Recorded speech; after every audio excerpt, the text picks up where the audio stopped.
नमस्कार भाइयों और बहनों। हम आपके लिए एक पुरानी कथा और कुछ अनसुलझे रहस्य की कथाएं लेकर आते हैं। उम्मीद करते हैं कि आपको यह पसंद आएगा। लाइक, शेयर और सब्सक्राइब पसंद आने पर करें। चलिए चलते हैं अनसुलझी किस्सों की दुनिया में। यह कहानी एक सत्य घटना पर आधारित है। इससे हमें एक गहरा संदेश मिलता है। हम आशा करते हैं कि आप ईमानदारी, सच्चाई और नेक अमल से अपनी जिंदगी में खुशियां भर सकते हैं। बहुत समय पहले की बात है, जब गांवों में अब भी रात का अंधेरा तेल के दीपक से हटाया जाता था और जंगलों के किनारे बसे छोटे छोटे गांवों में लोग सूर्यास्त के बाद घर से निकलना पाप समझते थे। भारत के उत्तर में बसा एक गांव था, कर्नाटपुर। कर्नाटपुर में रहता था एक युवक, वैभव। उम्र कोई 20 की होगी, पर आंखों में संसार से अलग कुछ खोजने की आग थी। वैभव निर्धन था, पर पुस्तकों और शास्त्रों का रसिक। जब और लड़के खेत खलिहानों में लगे रहते, तब वैभव तंत्र मंत्र और गूढ़ विद्याओं की पुस्तकों में डूबा रहता। गांव के बाहर एक प्राचीन श्मशान था, ज्वाला घाट।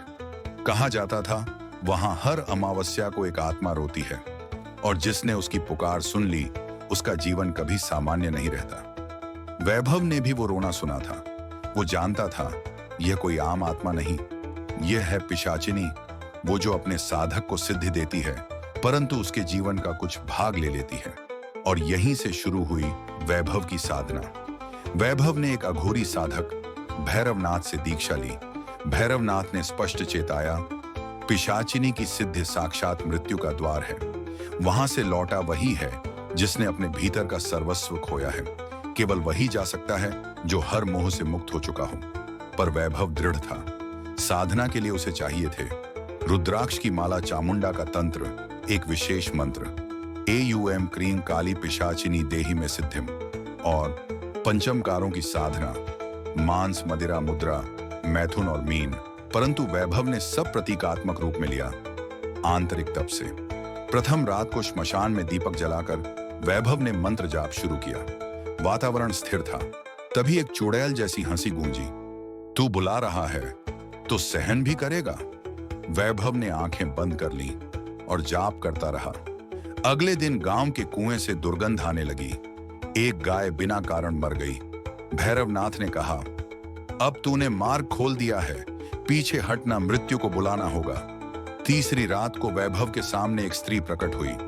लंबे काले बाल, उलटी हथेलियां, पर चेहरा मनमोहक। मैं पिशाचिनी नहीं, उसकी छाया हूं। सिद्ध चाहिए तो 7 रातें और जाग।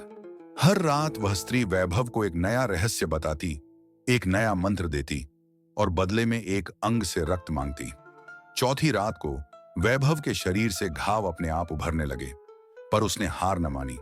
उसका मंत्र अब एयूएम क्रीं कालरात्रि पिशाचिनी स्वाहा बन चुका था। श्मशान में एक रत्न जड़ित सिंहासन, जिस पर एक भयावह सुंदर स्त्री बैठी थी, उसकी आंखों में मृत्यु का नर्तन था। मैं हूं त्रिपुरा पिशाचिनी, जो मुझे सिद्ध करता है वही मृत्यु के पार जाता है। वैभव पसीने में डूब गया। अगले दिन उसके घर की दीवारें काली छाया से भरने लगी। गांव में अफवाहें फैलने लगी। वैभव भूतों की पूजा करता है। गांव वाले उसे डरने लगे।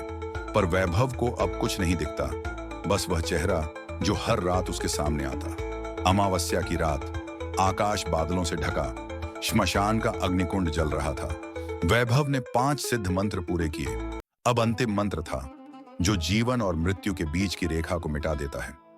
एयूएम ह्रीं त्रिपुरा चामुंडा पिशाचिनी वंदे, देहि में सिद्धिं, देहि में दर्शनम। चारों ओर धुआं फैल गया। एक भीषण गर्जना हुई।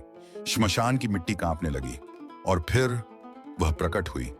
पिशाचिनी, रक्तवर्ण वस्त्र, गगन को स्पर्श करते बाल, आंखों में अंधकार और जिह्वा पर अग्नि। तू साधक है या आत्मा को बेचने वाला? वैभव बोला, मैं सिर्फ जानना चाहता हूं, वो जो मृत्यु से आगे है। पिशाचिनी हंसी, तो ले मेरी सिद्ध, पर साथ ही दे अपना भय, अपना स्वप्न और अपनी आत्मा का एक अंश। वैभव ने स्वीकार कर लिया। उस रात के बाद वैभव बदल गया। अब उसे भविष्य दिखने लगा। वह बिना बोले लोगों के मन पढ़ लेता। गांव वाले उसे साधु बाबा कहने लगे। पर वैभव की आंखों में हर समय एक अजीब गहराई रहती। मानो भीतर कोई और भी रहता हो। एक दिन भैरवनाथ ने उससे पूछा, क्या पाया तूने? वैभव ने उत्तर दिया, सब कुछ और कुछ भी नहीं। रात को जब वो एकांत में होता, एक स्त्री की परछाई उसके पास आ बैठती और कहती, मैं अब तेरे भीतर हूं वैभव। हर जन्म में जब जब तू साधना करेगा मैं लौटूंगी। कई वर्षों बाद वैभव ने समाधि ली उसी श्मशान में। लोग कहते हैं उसकी समाधि से रात को काले धुएं की लकीर उठती है और उस पेड़ के नीचे जहां उसने पहली बार मंत्र जपा था, एक स्त्री की मुस्कान आज भी कभी कभी दिखती है।